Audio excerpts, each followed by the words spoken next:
Na legislatura pasada había un texto de consenso dos tres grupos que, por poñerlle unha cifra, estaban en torno do 85% do texto estatutario, non? É dicir, que o que quedaba por facer era unha porcentaxe moi reducida. Que pasou na legislatura pasada? Bueno, pois que a última hora pois o Partido Popular, é dicir, o señor Núñez Feijóo decidiu baixarse do vehículo e fixo unha maniobra arriscada para baixarse e o vehículo descarrilou, porque non podía ser de outra maneira, non? Se ele decide agora subirse ao vehículo e axudar a volver a poñelo en marcha, é dicir, se rectifica en relación coa legislatura pasada, pois non hai dificultades para poder levar adiante un texto estatutario, pero terá que volver ao punto de onde ele se baixou, non? Ao lugar onde se baixou, non? Nese sentido, nós decimos que o estatuto sigue sendo necesario. En estes momentos non é a máxima prioridade, a nosa máxima prioridade é o combate contra a crise económica e os seus efectos, pero é moi posible facer un estatuto ambicioso, en primeiro lugar, e un estatuto de todos, que incluya todas as correntes políticas de Galicia, sin chocar para nada, digamos, co marco constitucional que debemos preservar.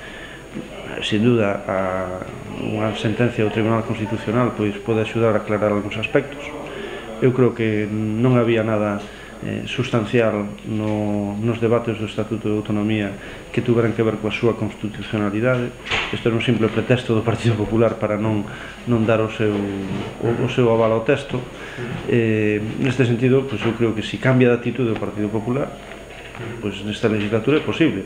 Onde estaban as dificultades?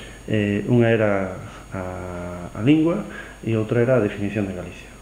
A definición de Galicia, que finalmente se propuxo por parte do presidente Touriño, que Quintana, en representación do BNG, aceptaba e que Núñez Feijóo dixo que non, facía referencia á condición de nación de Galicia que está recollida no himno, que forma parte do noso corpus legal, e ademais estaba no preámbulo. Ninguna cuestión de constitucionalidade. Os preámbulos non afectan, non son parte, digamos, do texto articulado que si xenera efectos xurídicos. Por tanto, aí non hai unha cuestión xurídica, hai unha cuestión, en todo caso, de sensibilidade política, e é difícil pensar que algo que está no noso himno, que cantamos todos os diputados, incluído o señor Núñez Feijóo, que forma parte dunha lei que aprobou por maioría absoluta o Partido Popular, pois pode ser unha cuestión a debatir, non? E que impida un acordo. Nós na cuestión do galego temos tres cousas claras. A primeira, hai que conseguir que o conxunto dos cidadáns sexan competentes en galego e en castelán, porque esa é a base da convivencia, a base mínima da convivencia, que existe interlocución posible entre dos cidadáns de Galicia. Iso é o que fai o país.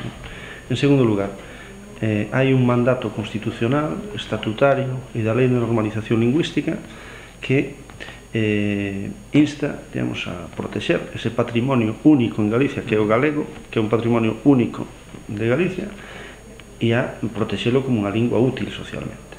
E nós estamos a favor deso, porque é a lingua máis débil tamén en Galicia, e por tanto hai que facer unha discriminación positiva en favor do galego. E en terceiro lugar, eu creo que o conxunto da sociedade debe sentirse cómoda co marco normativo que nos demos para conseguir os dous obxectivos, non? Digamos que o debate, a agitación do debate sobre a lingua, pois pudo ocasionar algúns problemas, entre outras cousas porque tivo un eco mediático desproporcionado en relación cos seus efectos reais, non? Non, hai que estar atentos a isto. A min é certo que me paran moitas persoas estes días, non? Dicindo, bueno, un dos problemas é que ese tema foi demasiado instrumentalizado desde o nacionalismo, non? Agora, de verdade, todos sabemos que o decreto do galego, o único efecto potencial que tiña, porque o real foi moito menor, pero o único efecto potencial era incrementar nunha asignatura a enseñanza do galego, nunha asignatura. E de feito eu creo que hai algúns gobernos locais onde deberían facer unha reflexión para funcionar mellor. Eu que reflexión extraio desta derrota electoral conxunta, que os cidadáns queren gobernos unitarios, Gobernos unitarios non quere dicir que non queran gobernos de coalición, pero queren gobernos de coalición que funcionen unitariamente. E isto como se fai? Pois isto se fai atendendo, digamos, a un principio de transversalidade. Os gobernos de coalición teñen un programa común que é común a todos os socios do goberno e despois teñen presidente, vicepresidente, o que se queira, e conselleiros que son tamén de todo o goberno. E, por tanto, non debe extremarse, diríamos, a adscripción a unha ou outra das forzas políticas, senón que hai que traballar con lealtade interna e con carácter unitario a partir dun programa que sí hai que debatilo, porque eso sí que hai que facelo a partir de dúas sensibilidades. Bueno, eso teñen que decidir os militantes, non? Hai un proceso aberto con un debate intenso.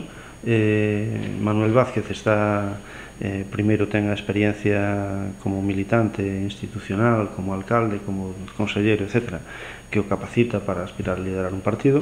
Está facendo un traballo de aproximación ás bases pois moi notable e, en fin, por tanto, esa é a avaliación que podo facer. Non quero entrar a falar moito máis nun proceso no que deben falar os militantes de base, cando se celebra o Congreso.